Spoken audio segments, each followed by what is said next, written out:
So I'm wearing quilting gloves because it helps me keep a hold of the ruler and everything. We do have these little not sticky grippies on the back of the rulers, but it also helps to wear quilting gloves. So to start, I'm going to create the clamshell pattern and sew around the ruler while lining up the topmost line right here along the edge of my project.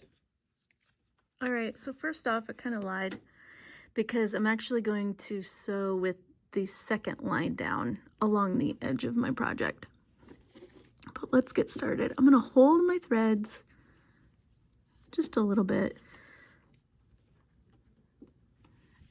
And then I'm going to hold the ruler with this hand, trying to keep it out of the way as much as possible and keep it straight. Let's see, just making sure that it's all lined up all the way down the ruler. And now let's get started. So my machine is on the a medium speed stitch. I'm on a free motion, my free motion quilting setting. My feed dogs are lowered. These are all important things to have in mind. And I'm gonna hold my project and the rulers at the same time. Oh, and I have to lower my presser foot. There we go.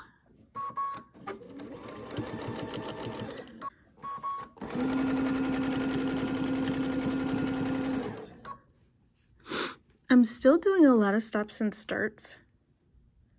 This takes practice, and that's okay.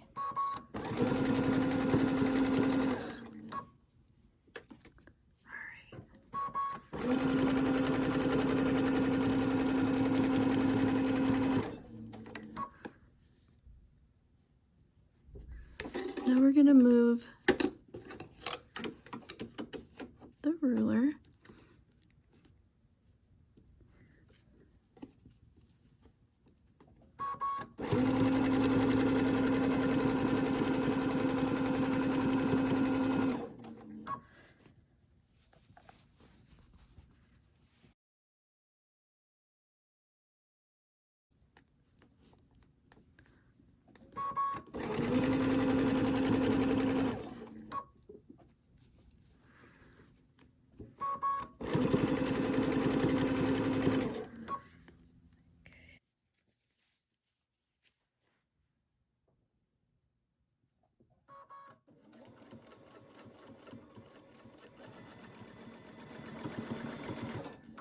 Oops.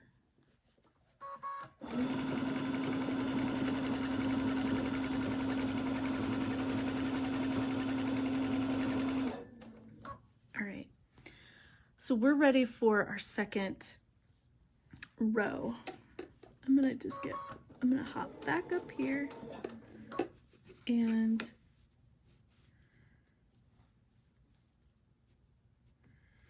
I'm gonna line up the second line right along the top of this and then use my ruler foot, the straight edge of my ruler foot, to just go forward a little bit.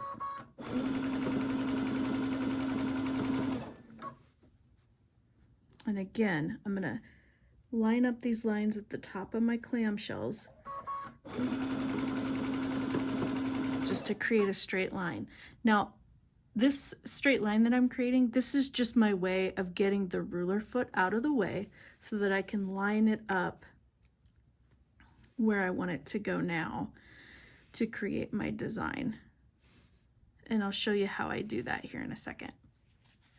When we're trying to do our second row of quilting here, what we want to do is we want to line up this line here along the top of our clamshells so that when we quilt, it's going to go like that. Now, you're probably thinking there's going to be some overlap, but remember that our ruler foot has a 1/4 inch clearance between the middle and the side, so it shouldn't overlap. If you do have concerns about that, you could just push it up so that the second line is there, but then you will have room, like a space, right, between the top of this clamshell and then the sharp part. Now, with that, let's see. Now we're kind of eyeballing it here just to make, oh, no, we're not. This line goes right straight through the sharp part. That's how we know that we're on the right track. Now, let's move our needle back till it hits the side of the ruler foot. And now we're going to just go back down and around and fill in our second row.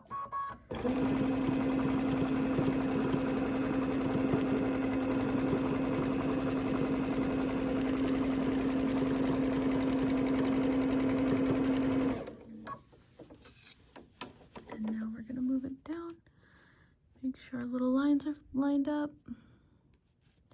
Oops, there we go.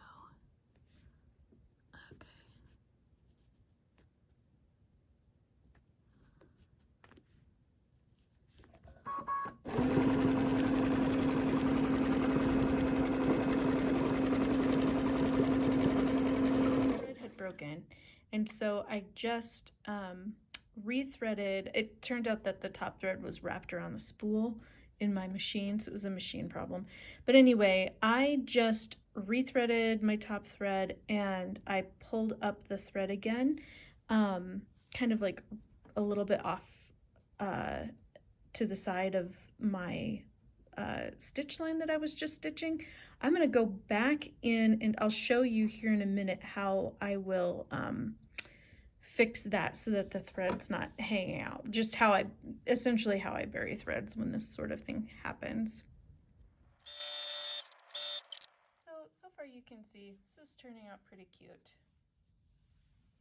If you wanted to, you could do waves that are just spaced. Like if you had a nautical design that you were doing and you would just choose for yourself how far apart you want your clamshell or your waves to be. So you would line it up along whatever line you wanted to determine kind of how far apart you wanted them to be. So this would be fairly close waves together. This would be further away on that line. This would be super far away, obviously. And you can do tiny clamshells